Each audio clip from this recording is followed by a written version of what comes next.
In this lesson, how to use Bollinger Bands, the learning objectives are: you should know how to calculate the Bollinger Bands,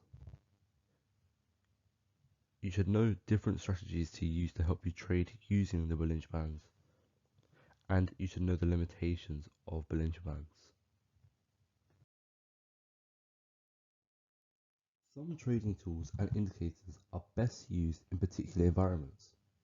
So the more tools you have, the better you can adapt to the ever-changing market environment. Like all technical indicators, Bollinger Bands do not give definitive buy and sell signals. They can help predict future price action to help you find entry and exit points.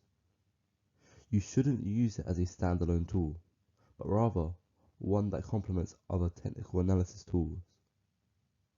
Bollinger Bands are a technical analysis tool used to analyze the price and volatility. They consist of 3 lines, one simple moving average line, and 2 standard deviations of the price, the upper and lower lines. The upper and lower bands are plotted on either side of the simple moving average line, with standard deviations determining the distance between them. These deviations represent the volatility range of the pair in relation to price movements.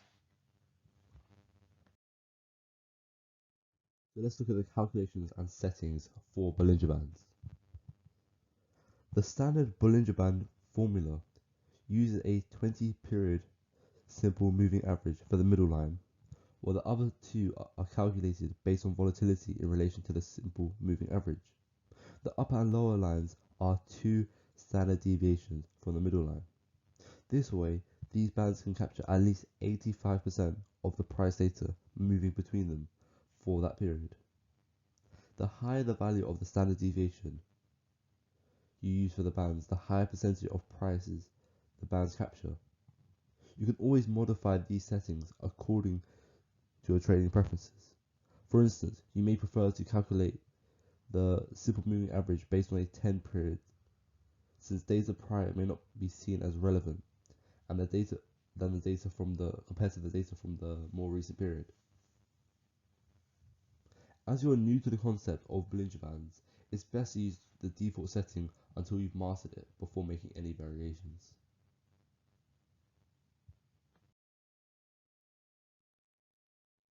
Bollinger Bands can help you with trend analysis. They help you identify possible reversals by determining overbought and oversold levels using standard deviation. The upper and lower bands widen when the market is experiencing high volatility and contract during times of low market volatility. Using Bollinger Bands can help you follow trends and time your entries more efficiently and trail your stop loss. Bollinger Bands are popular because they envelop market price and base their calculations on that price.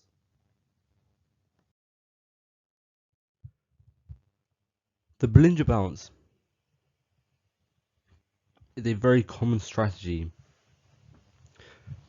because price tends to be near the middle of the bands and it tends to return to the middle of the bands. That is the whole idea behind the Bollinger Balance. The reason these bounces occur is because Bollinger Bands act like dynamic support and resistance levels. This concept is the basis for the overbought and oversold strategy. The longer the time frame you're in, the stronger these bands tend to be. Many trading systems thrive on these balances, and so this strategy is best used when the market is ranging and there is no clear trend. To break it down, it goes like, just think of it like this. If the price goes up and nears the top of the bound but doesn't cross it, like here for example, there's a good chance it will bounce down, which signals a sell, as you can see it did. And if it reached the lower bound without crossing it, then the odds are it will bounce up, which signals a buy, which you can see it did. And between this period here and this period here, the price was ranging, so it worked really well.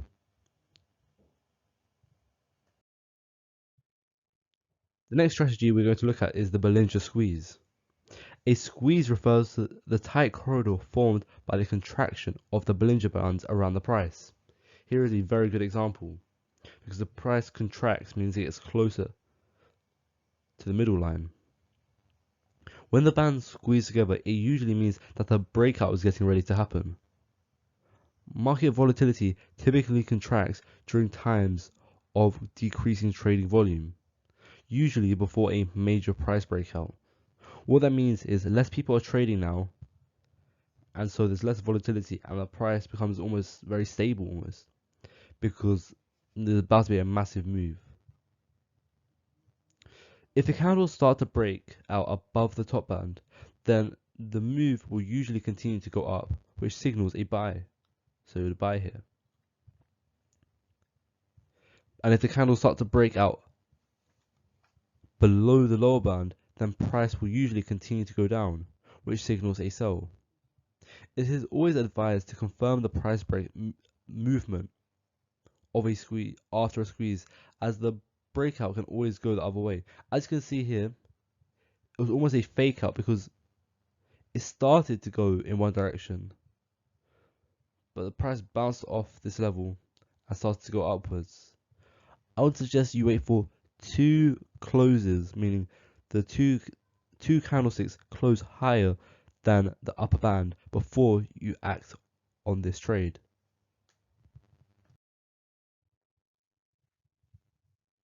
For the double Bollinger Band strategy, two Bollinger Bands are required on a chart.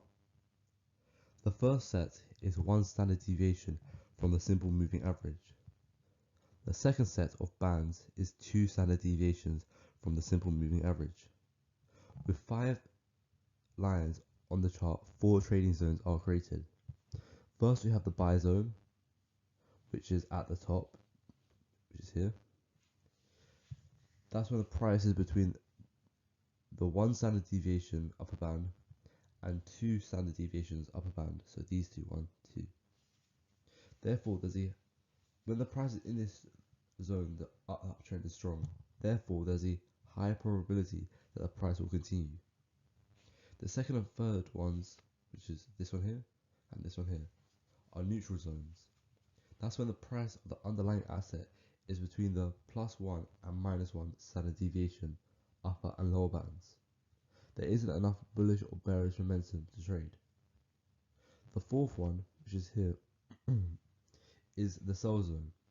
That's when the price of the underlying asset is between the 1 standard deviation lower band and the -2 standard deviation lower band. So these two, 1, 2. When the price is in this zone, downtrend is strong.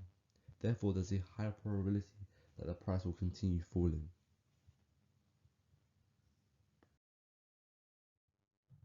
As always, there's limitations to all indicators.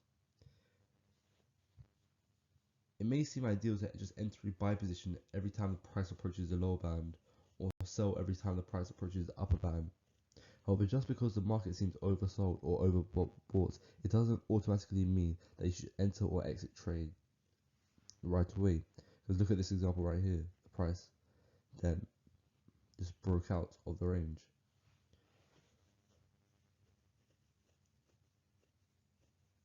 This is because trending markets can sometimes ride the bands for a long period of time, stopping out existing trades using the oversold, overbought concept. This could result in huge losses. That's why you should always use another indicator, such as the relative strength index or the MACD indicator, to confirm the squeeze and bounce of both upper and lower bands.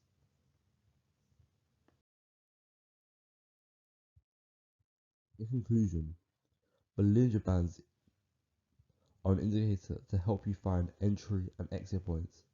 As with any other technical analysis tool, make sure to first practice using Bollinger Bands and perfecting your strategy before trading with real money.